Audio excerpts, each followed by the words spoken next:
दुनिया तेजी से बदल रही है और ये कुछ जो हो रहा है वो पहले जैसा बिल्कुल नहीं है। जापान जो हमेशा अमेरिका के भरोसे रहता था, अब अपनी सुरक्षा के लिए मिसाइल खुद टेस्ट कर रहा है। वही रूस जो कभी ईरान के साथ मजबूती के साथ खड़ा रहता था, अब अच्छी खासी दूरी बनाकर चल रहा है। ना खुलकर साथ दे रहा है और ना ही खुलकर मना कर रहा है, बस बीच का खेल खेल रहा है। और यह सिनेरियो देखकर लगता है कि हर एक देश अपनी चाल खुद सोच रहा है। पुराने वायदे और गठबंधन अब कमजोर पड़ रहे हैं।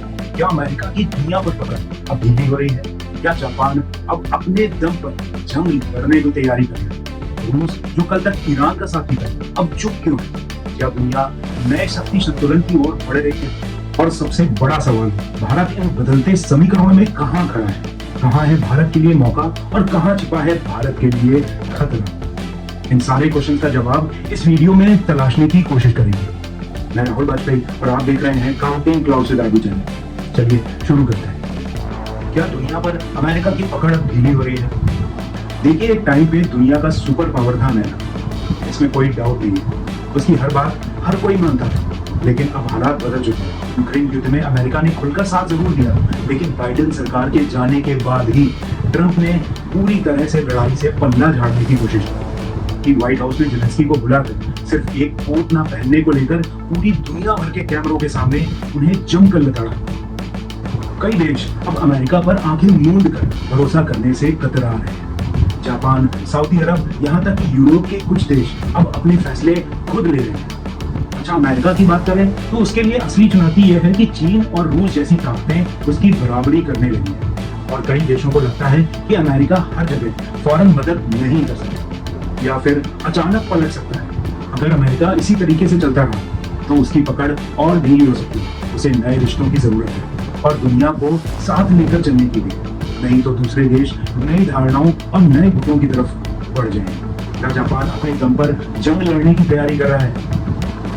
जापान ने 24 जून को अपने इलाके में पहली बार मिसाइल टेस्टिंग की। ये छोटी बात नहीं है, क्योंकि सेकेंड वर्ल्ड वॉर के बाद से जापान ने अपने संविधान में युद्ध न करने की नीति अपनाई। अब वो न सिर्फ मिसाइलें बना रहा है, बल्कि अपने सैनिकों को ट्रेनिंग भी दे रहा है। ये सब चीन और उत्तर कोरिया के खतरे को देखकर हो रहा है। उसको लग रहा होगा कि अमेरिका कभी भी पलट सकता है, इसलिए वो अपनी नीतियों को बदल रहा है। साथ ही टेस्टिंग में टाइप 88 मिसाइल का इस्तेमाल किया गया, जो 200 किलोमीटर तक हमला कर सकती है। जापान अब लंबी दूरी की मिसाइलें भी खरीद रहा है। इससे साफ है कि वो अपने सुरक्षा मामलों में अमेरिका के भरोसे नहीं रहना चाहता। भविष्य में अगर चीन ताइवान को लेकर कोई जंग छेड़ता है या उत्तर कोरिया मिसाइलें चलाता है, तो जापान चाहता है कि वो खुद जवाब देने की हालत में हो। इससे एशिया में सैन्य तनाव भी बढ़ सकता है। रूस जो कल तक ईरान का साथी था, आज चुप क्यों है? रूस और ईरान के रिश्ते पुराने और गहरे हैं। सीरिया में दोनों ने मिलकर बशर अल असद की सरकार को बचाया, लेकिन अब हालात बदल गए। खुद रूस यूक्रेन युद्ध में पूरी तरह से फंसा हुआ है। कई रिपोर्ट ये इशारा कर रही हैं कि उसके पास उतनी ताकत और संसाधन नहीं बचे हैं कि वो ईरान इजराइल जैसे किसी और बड़े झगड़े में कूदे। दूसरा कारण यह है कि रूस खुद को एक संतुलित ताकत दिखाना चाहता है। वो ईरान से भी रिश्ता रखना चाहता है और इजराइल, सऊदी अरब जैसे देशों से भी। इसलिए वो खुलकर किसी के पक्ष में नहीं आ रहा। वो कहता है हम मध्यस्थता करेंगे, लेकिन असल में वो अपने हितों का संतुलन बना रहा है। भविष्य में रूस की इकॉनमी अगर कमजोर होती है और वेस्टर्न प्रेशर बढ़ता है, तो वो और ज्यादा तटस्थ दिखेगा। भारत के लिए ये संकेत है कि रूस पर पूरा भरोसा करना अब पहले जैसा सुरक्षित नहीं है।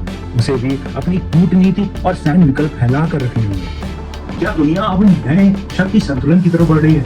अब दुनिया सिर्फ अमेरिका बनाम रूस या अमेरिका बनाम चीन नहीं रही। अब जापान, भारत, ब्राजील, तुर्की जैसे देश भी अपनी भूमिका खुद तय कर रहे हैं। गठबंधन भले हो, लेकिन देश अब उसी में रहेंगे जिनमें उनके हित हो। जापान की मिसाइल टेस्टिंग, रूस की तटस्थ नीति और भारत की स्वतंत्र विदेश नीति ये दिखाते हैं अब बहुध्रुवी यानी मल्टीपोलर दुनिया का आगाज होता है। इसमें कोई एक सुपर पावर नहीं होगा, बल्कि कई देश अपनी अपनी जगह मजबूत बनेंगे। भविष्य में इससे एक फायदा ये हो सकता है कि छोटे छोटे मध्यम ताकत वाले देशों की आवाज सुनी जाएगी। लेकिन खतरा यह है कि अगर इतने सारे देश अपने अपने हिसाब से कदम उठाएंगे तो संघर्ष बढ़ सकते हैं।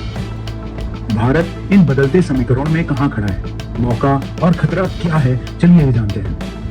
तो देखिए, भारत फिलहाल सही जगह खड़ा होगा, ना अमेरिका के साथ पूरी तरह, ना रूस के साथ, ना चीन या फिर किसी और देश के साथ। यही उसकी ताकत है। भारत ने रूस से सस्ता तेल लिया, अमेरिका से टेक्नोलॉजी ली, चीन को बॉर्डर पर टक्कर दी। ये दिखाता है कि भारत अपना रास्ता खुद तय करने वाला देश बन रहा है।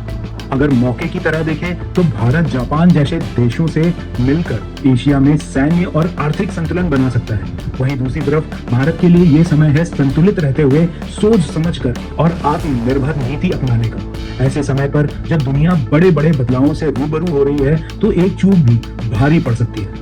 इन सभी बातों से एक बात तो साफ है, आज की दुनिया भरोसे से नहीं समझदारी से चल रही है। रिश्ते बदल रहे हैं, ताकतें बट रही हैं और मौका उसी के पास है जो वक्त की चाल को सही समझकर सही फैसले ले, क्योंकि ये लड़ाई सिर्फ हथियारों की नहीं, दिमाग की भी है।